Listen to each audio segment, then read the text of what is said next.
It should be no surprise that after near record habitat conditions in 2011 and record total duck breeding populations, that this year's survey, 2012, is strong as well. In fact, we set an all-time record based on U.S. Fish and Wildlife Service and Canadian Wildlife Service surveys of 48.6 million breeding waterfowl.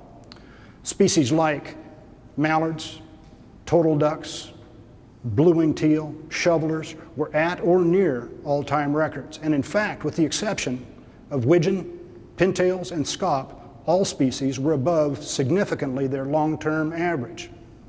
That's the number of total ducks. Positive outlook for 2012. Here's the cautionary note, and that's that pond conditions eroded significantly from a year ago, with declines of about 2.5 million May ponds this year. And in fact, numbers in the Dakotas declined by 50% over what they were a year ago.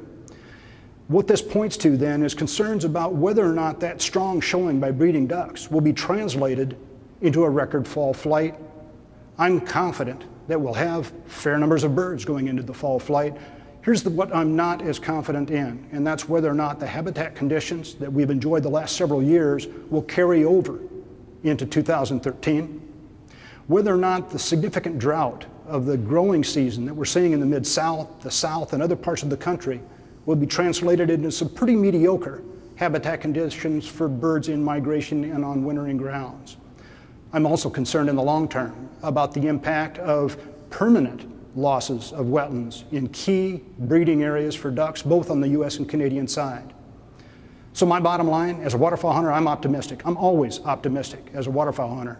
As a waterfowl biologist, I'm realistic. I'm committed to the long-term perpetuation of waterfowl habitat and the long-term conservation of waterfowl, but I'm realistic also about the challenges that we all face.